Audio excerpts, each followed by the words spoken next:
السلام عليكم ورحمة الله وبركاته. أخياري سو دواده maanta waxaan nii wadnaa canjeero recipe-geeda nii wada canjeero oo aad u sahlan. Canjeeradan markasta marka social media-heega aan ku post gareey wallahi been mani sheegay qofkaas wuxuu igu dhahaa noo soo share gareey sida u sameysay marka maanta dalabkii oo laga dalbaday nii tusinaya marka meeshan waxaan ku haystaa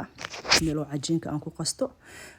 marka ugu hore waxaan ku soo darsanayaa hal qaado oo baking soda ah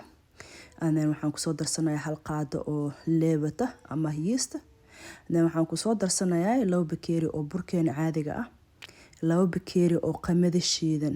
ama galley waa nii tusinaa masawirkeeda any local store kaada ka soo gadan kartaa and then waxaan ku soo darsanaynaa in yar oo cusbo ah kabacdina waxaan ku soo darsanaynaa bakeeri oo biyaha lagu cabo labadiisa ama hadaa scale ah haysatid ani scale kana isticmaala oo Amazon ka soo gatay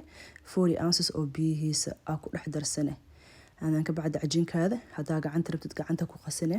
aniga waxaan ku qasan doonaa insha Allah mashiinkan hand mixer kan aan ku dhex qasanaya cajiinka markaan qaso ayna dad badan banaanka ay ku dhaafaan overnight aniga waxaan sameeyaa markaan qasab cajiinka waan daboolaa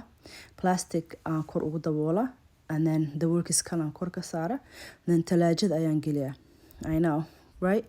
sababta u sameeyo waxa waaye cajiinka marka talaajada aad gelisid asigoo talaajada ku dhex jira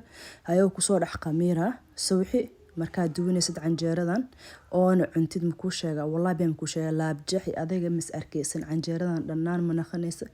laabjeex hadaa qabtid waa cuni kartaa canjeeradan canjeero oo qaboob ah waaye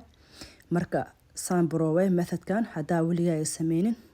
ayaan waxaan ku dhihi lahaa soo laaw comment igu soo dhaaf hadaa baroweysid in iisha ka duulaad bixi ku qabtay kala